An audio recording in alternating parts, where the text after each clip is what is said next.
Meghan Markle in Paris. Now, let's have a look at Meghan Markle being weird and inauthentic. The white, on white Messiah gown, or some people call it the toilet paper gown. Shallow shows where thin models and thick men wear stupidly expensive clothes. Bienvenidos de nuevo a nuestro canal, donde compartimos las historias no contadas y las actualizaciones sobre la realeza.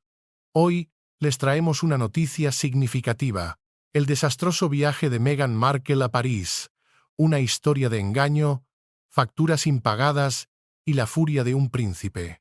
Según una fuente interna, lo que estaba destinado a ser un regreso triunfal a la escena europea se convirtió en el epicentro de un escándalo que ha hecho temblar los cimientos de su imperio en Montecito, amenazando con deshacer el delicado tapiz de su nueva vida.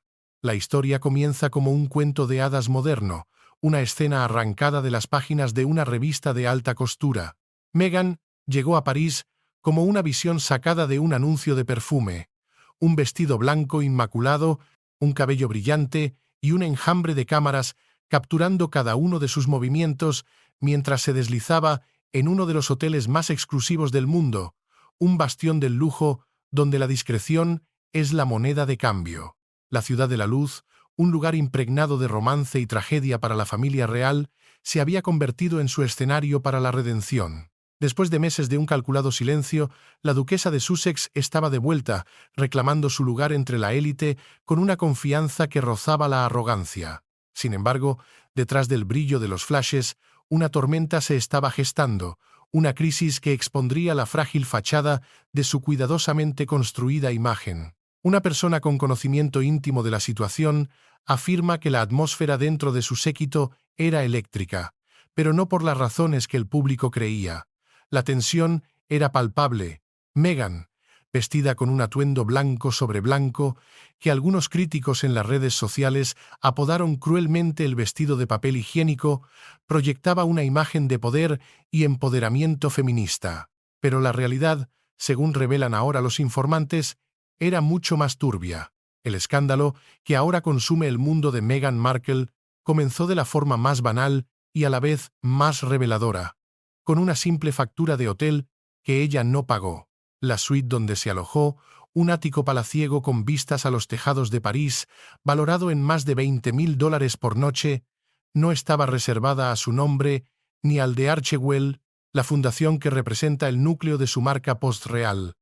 Figuraba a nombre de un patrocinador corporativo que, tras una breve investigación por parte de la tenaz prensa francesa, parecía no existir. Era una entidad fantasma, una cortina de humo diseñada para ocultar la verdad. La ilusión se resquebrajó casi al instante. Los medios franceses, siempre incisivos y poco impresionados por el brillo de la celebridad, fueron los primeros en detectar la anomalía. ¿Por qué una mujer que construyó su marca sobre los pilares de la independencia, la autenticidad y la transparencia recurriría a tales subterfugios? La pregunta resonó en los salones de la alta costura y en las redacciones de todo el mundo, preparando el escenario para una crisis que sacaría a la luz las contradicciones en el corazón de la marca Sussex. El regreso no era un triunfo, era una trampa, y estaba a punto de cerrarse sobre ella.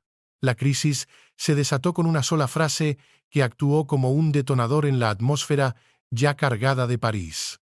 Mientras los susurros sobre la misteriosa financiación del viaje de Meghan crecían, todas las miradas se volvieron hacia la casa de modas Balenciaga. Al principio, la conexión parecía lógica. Meghan había asistido a su desfile, vestida de manera prominente con sus diseños, una elección que parecía una calculada muestra de apoyo. En el volátil mundo de la alta costura, donde las celebridades a menudo son invitadas, vestidas y alojadas por las grandes marcas, la suposición era que Balenciaga estaba detrás de todo el espectáculo. Pero la verdad, como revelaría una fuente interna, era mucho más devastadora. Según revelaciones de una fuente cercana a la marca, descrita como alguien con un conocimiento profundo de las operaciones internas, el director creativo de Balenciaga, aún recuperándose de los desastres de relaciones públicas de la propia firma, le dijo al prestigioso periódico Le Monde que la presencia de Meghan fue una completa sorpresa, no una colaboración planificada.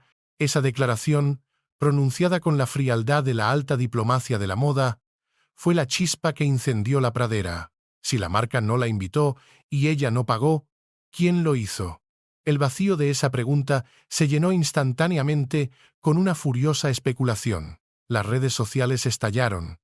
El bluff Balenciaga se convirtió en el titular ineludible de los tabloides británicos, mientras que los presentadores de la televisión francesa, con un aire de superioridad cultural, se burlaban de la duquesa de los descuentos. El silencio de Meghan fue ensordecedor. Sus canales oficiales, normalmente un flujo constante de declaraciones cuidadosamente elaboradas y fotos perfectamente seleccionadas, se oscurecieron. No hubo comunicados, ni publicaciones, ni aclaraciones. Nada. Para sus críticos, ese silencio sonaba a una admisión de culpabilidad. Para sus defensores, a un agotamiento comprensible ante el incesante escrutinio. Un informante del palacio, hablando bajo condición de anonimato, caracterizó la situación como una catastrófica falta de juicio, un error táctico que reavivó todos los viejos debates sobre si la marca de empoderamiento de Meghan era una actuación bien ensayada o un principio genuino. La ironía era cruel y casi poética. Se asoció con una marca que intentaba desesperadamente recuperarse de un devastador escándalo relacionado con la explotación infantil, justo cuando ella misma estaba programada para recibir un premio como humanitaria del año por, precisamente, proteger a los niños en línea. El mundo observaba, y la ausencia de una respuesta solo profundizaba el misterio, alimentando las llamas de una controversia que ahora amenazaba con consumirla por completo. Era una proclamación. La sentencia había sido dictada, no en un tribunal, sino en el implacable juicio de la opinión pública. Mientras el escándalo parisino explotaba en los medios de comunicación de todo el mundo, las ondas de choque viajaron a través del Atlántico y golpearon con la fuerza de un huracán la mansión de Montecito. Una fuente interna, cuya proximidad a la pareja le otorga una credibilidad innegable, describe una atmósfera de incredulidad que rápidamente se transformó en una furia glacial. El príncipe Harry, según se informa, quedó completamente ciego. Creía que se trataba de un viaje de relaciones públicas coordinado, una oportunidad para que Meghan restableciera su perfil global de una manera positiva y controlada. La revelación de que la reserva se había hecho bajo un nombre falso y sin una asociación oficial lo dejó, en palabras de un confidente cercano, humillado y absolutamente furioso.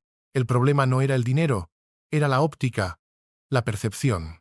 Cada vez que intentamos empezar de nuevo, ocurre algo como esto. Le habría dicho a un amigo cercano, con una voz cargada de una fatiga que trascendía la simple frustración. La situación se vio agravada por un simbolismo oscuro y doloroso, una capa de tragedia que ningún miembro de la prensa británica pasó por alto. El espectro de Diana, su recuerdo sagrado, se cernió sobre todo el asunto. Harry, quien ha culpado públicamente y con vehemencia a los paparazzi por la muerte de su madre, tuvo que enfrentarse a la cruda realidad de ver a su propia esposa persiguiendo activamente los mismos flashes en la misma ciudad que se convirtió en la tumba de Diana. Una fuente revela que esta ironía no pasó desapercibida para el príncipe. Las imágenes de Meghan, sonriendo para las cámaras a apenas 1,5 kilómetros del túnel del Pont del Alma, donde la princesa Diana exhaló su último aliento, fueron descritas como un golpe devastador para él. Para Harry, esto no era solo una mala estrategia de relaciones públicas, era una traición personal y profunda a la memoria de su madre, una profanación de un legado que él ha jurado proteger por encima de todo. Se dice que el príncipe sintió el peso de una institución desmoronándose, no la monarquía que dejó atrás en una dramática ruptura, sino el frágil nuevo mundo que había intentado construir lejos de las sombras del palacio. La confianza, el pilar fundamental de su nueva vida, se había roto. La pregunta que flotaba en el aire silencioso y pesado de la mansión de Montecito no era solo si podrían superar esta crisis, sino si el propio fundamento de su unión podría soportar el peso de tal engaño. La casa estaba dividida. La traición había sido sembrada, justo cuando el escándalo parecía haberse estancado en un ciclo vicioso de burlas mediáticas y un tenso silencio por parte de los Sussex. Una nueva revelación cambió el juego por completo. Este giro transformó lo que parecía un torpe error de juicio en algo mucho más oscuro y calculado. Una prestigiosa revista francesa, conocida por sus fuentes impecables en el mundo de las finanzas y el lujo, filtró el documento que se convirtió en la pistola humeante que todos esperaban, un extracto de un registro de crédito, anónimo pero verificado. El documento demostraba de forma concluyente que la reserva en el opulento hotel de París no había sido realizada por Balenciaga, ni por Artwell, ni siquiera por Meghan. Fue hecha por un tercero, un inversor privado con profundos y conocidos lazos en Hollywood. La noticia cayó como una bomba en las redacciones de todo el mundo. De inmediato, periodistas de investigación comenzaron a tirar del hilo de esa transacción, y lo que encontraron dejó atónitos incluso a los tabloides más cínicos y curtidos en escándalos. El pago del ático parisino de Meghan Markle provenía de una firma de entretenimiento con sede en Los Ángeles, una entidad poderosa pero discreta, propiedad en parte de un acaudalado inversor de medios al que, por razones legales, llamaremos Señor X. Según los archivos de la influyente revista Variety, este hombre no era un desconocido para Meghan. Años atrás, en su vida prereal, ella le había presentado conceptos iniciales para su ahora desaparecido y muy lamentado blog de estilo de vida, The Tig. Sus caminos, al menos públicamente, se habían separado discretamente tras su matrimonio real. Pero ahora, con la firma de su compañía estampada en las facturas de París, la especulación se desató con una ferocidad incontrolable. ¿Era esto un favor profesional que había salido terriblemente mal, o se trataba de algo mucho más personal y complejo? Una fuente con conocimiento íntimo de las finanzas de Hollywood sugirió que la firma del señor X había financiado anteriormente eventos para influencers y proyectos de medios enfocados en mujeres, lo que alimentó los rumores de que Meghan se había acercado a él en secreto mientras planeaba su gran regreso a una plataforma global para mujeres. De repente, la narrativa cambió drásticamente, ya no se trataba simplemente de oportunismo o de un error de cálculo. Se trataba de una posible agenda encubierta, una red de favores y deudas operando en las sombras, lejos del escrutinio público que ella afirmaba despreciar, pero que parecía cortejar constantemente. La pregunta ya no era quién pagó la factura, sino qué se esperaba a cambio. El precio de la ilusión parisina estaba a punto de revelarse. La revelación del señor X no solo reavivó el escándalo público, detonó una crisis privada, una guerra silenciosa dentro de los muros de la fortaleza de Montecito. Según múltiples fuentes internas, cuyas voces pintan un cuadro de desolación y traición, la noticia de que otro hombre, un poderoso actor de Hollywood, había financiado el lujoso viaje de su esposa, golpeó al príncipe Harry como un trueno.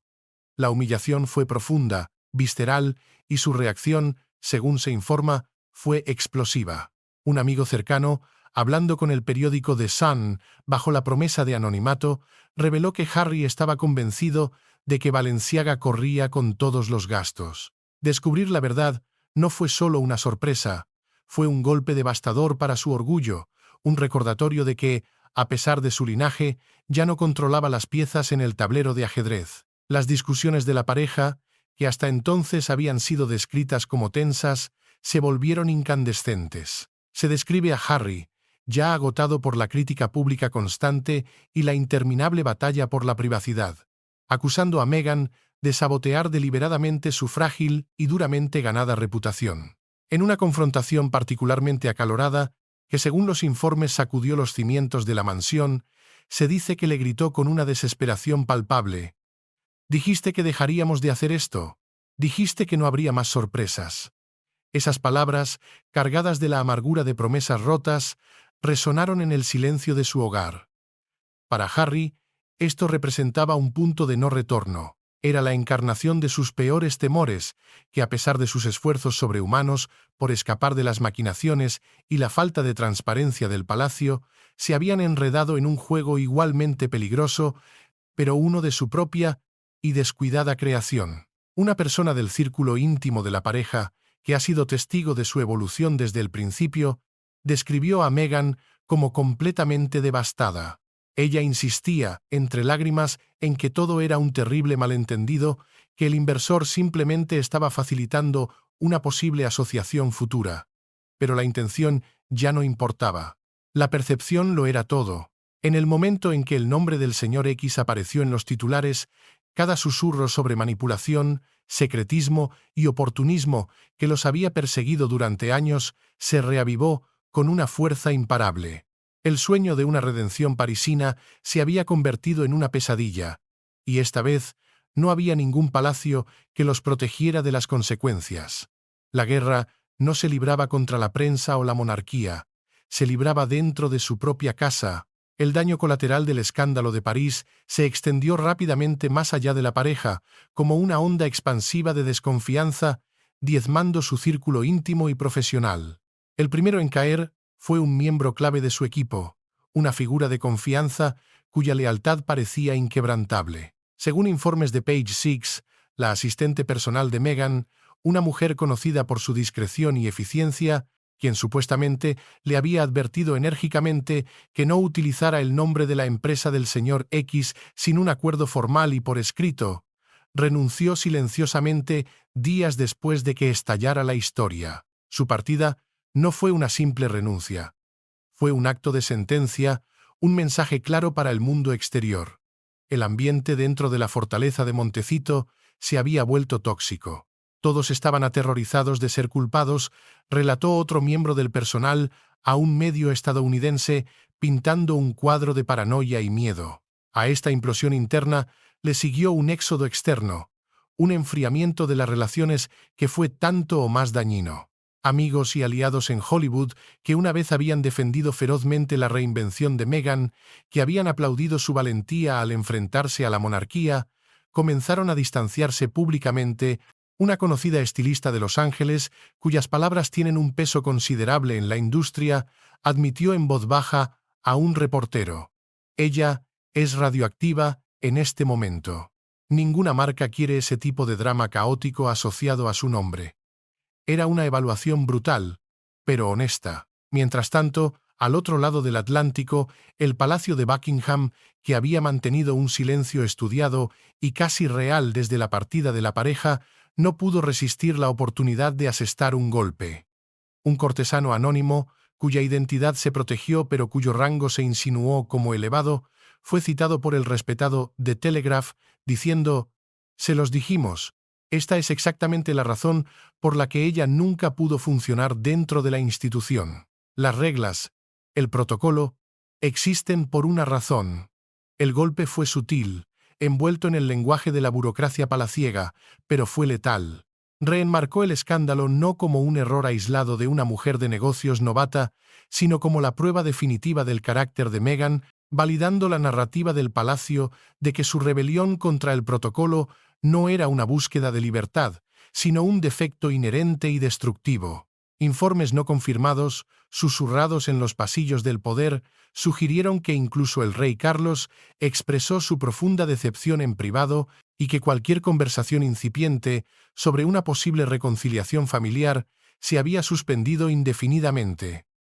Meghan, según una fuente cercana a ella, se sintió traicionada por todas partes. Estaba convencida de que personas de su propio círculo íntimo, aquellos en quienes había depositado su confianza, estaban filtrando información en su contra, orquestando una campaña clandestina para destruirla. El muro de silencio que la rodeaba no era solo una estrategia, era el sonido de la soledad. Mientras el círculo íntimo de Meghan se desmoronaba en un silencio de lealtades rotas, el juicio del Tribunal de la Opinión Pública llegaba a un veredicto brutal y unánime. El ridículo en línea, esa forma moderna de ejecución social, alcanzó un punto álgido, una fiebre de creatividad maliciosa. De la noche a la mañana, Meghan Markle se convirtió en el blanco de una ola de burlas implacables, no solo de sus detractores habituales, sino de un público global que se sentía engañado. Los memes, rápidos y crueles, la comparaban con esa amiga que siempre olvida su cartera en casa, una caricatura universal de oportunismo mezquino. En la plataforma de video TikTok, la humillación se volvió viral. Usuarios anónimos editaban videos de ella paseando elegantemente por las calles de París, superponiendo canciones pop sobre tarjetas de crédito, deudas y mentiras de lujo. Otros videos, aún más mordaces, empalmaban sus antiguos y apasionados discursos sobre la autenticidad, y vivir su verdad con leyendas sarcásticas como «Cuando la verdad tiene un costo extra». Cada publicación, cada parodia, acumulaba millones de visualizaciones, no de admiración, sino de un profundo y resonante escarnio. Los hashtags «Recibos de la realeza» y «Quién pago por París» se hicieron tendencia a nivel mundial, un testimonio del alcance global de su caída en desgracia. Este tsunami de burla digital fue, según un analista de marca, más dañino que cualquier titular de tabloide, porque atacó el núcleo mismo de la marca que ella había construido tan meticulosamente. La disonancia de marca era total y catastrófica. La autoproclamada humanitaria, la defensora de la autenticidad, la mujer que había construido un imperio sobre la narrativa de su verdad inquebrantable, era ahora el símbolo del engaño y el privilegio encubierto. Incluso sus más devotos defensores, el llamado Sussex Squad, comenzaron a flaquear. «La he defendido durante años contra viento y marea», tuiteó una fan de toda la vida en un post que se volvió viral. «Pero esto no se ve bien. Se siente calculado, se siente falso». Según los informes, Meghan se encerró por completo, bajando una cortina de hierro digital y personal. Canceló sus próximas apariciones, dejó de publicar en sus plataformas y rechazó todas las solicitudes de entrevistas. Pasaba la mayor parte de los días a puerta cerrada, según una fuente, alternando entre un llanto desconsolado y un silencio sepulcral. Un comentarista lo resumió sin rodeos en el programa Good Morning Britain. El palacio ya no necesita castigar a Meghan, se lo está haciendo a sí misma, con una eficiencia que ellos solo podrían soñar. La marca que había tardado años en construir se había hundido en cuestión de días, no por un ataque externo coordinado, sino por el peso insoportable de sus propias y flagrantes contradicciones. En las semanas posteriores, Montecito se convirtió en una fortaleza de silencio. Las cortinas echadas y las puertas permanentemente cerradas contaban la historia de un exilio autoimpuesto. Para una mujer que alguna vez pareció prosperar bajo la mirada incesante de las cámaras, el aislamiento era una sentencia. Pero justo cuando el ruido ensordecedor de la controversia comenzaba a apagarse, convirtiéndose en un murmullo de fondo, surgió una nueva y ominosa amenaza, una que prometía reabrir cada herida con sal. Un rumor persistente, originado en los círculos mediáticos de Londres, comenzó a circular. Un equipo de documentalistas británicos, conocidos por su periodismo de investigación implacable, había obtenido copias no solo de los infames recibos del hotel, sino de pruebas adicionales y condenatorias que vinculaban los pagos directamente con la firma del señor X. Según un artículo preliminar en The Guardian, el equipo estaba preparando un largometraje de investigación, una exposición detallada sobre la verdadera historia detrás del escándalo de París. Si ese documental llegaba a emitirse, su impacto podría eclipsar cualquier cosa que los Sussex hubieran enfrentado antes. Sería el golpe de gracia. Para Harry, la terrible experiencia fue, según sus amigos más cercanos, desgarradora. Estaba atrapado en una tormenta perfecta de emociones, desgarrado entre una lealtad inquebrantable a su esposa y un agotamiento profundo y existencial. Quiere protegerla, es su instinto primordial, pero está cansado, profundamente cansado de apagar incendios, dijo una fuente a The Times de Londres. Cada vez que intentan reconstruir, otra tormenta, más fuerte que la anterior, golpea y arrasa con todo. Meghan, mientras tanto, luchaba contra una parálisis emocional, una oscilación violenta entre la esperanza de una reivindicación y la desesperanza de una condena perpetua. Siente que el mundo entero está esperando que falle, dijo un conocido a la revista People. París, de una manera que es difícil de explicar, rompió algo fundamental dentro de ella. Quizás esa es la verdadera tragedia, el núcleo de esta saga moderna. A pesar de la riqueza, del glamour, de los innumerables intentos de empezar de nuevo, la historia siempre vuelve a la misma pregunta fundamental y sin respuesta. ¿Quién paga el cuento de hadas cuando las cámaras dejan de grabar? Esta vez, no hay palacio detrás del cual esconderse ni un lucrativo acuerdo con Netflix para suavizar el golpe. Solo una lección brutal escrita con tinta y facturas. Que en la ciudad de la luz, incluso la imagen más brillante y cuidadosamente construida puede consumirse a una velocidad vertiginosa. El capítulo final de esta historia real aún no se ha escrito, pero la tinta ya está en el papel. Gracias por ver el video. Por favor, háganos saber sus pensamientos y adiós por ahora. El escándalo de París marca un punto de inflexión, una línea trazada con tinta permanente. La pregunta ya no es si podrán recuperarse, sino qué quedará de su marca cuando el polvo finalmente se asiente. ¿Es este el fin del sueño de Montecito? ¿O simplemente el comienzo de un nuevo y más oscuro capítulo? Gracias por ver Intrigas de la Corona. Compartan sus opiniones en los comentarios.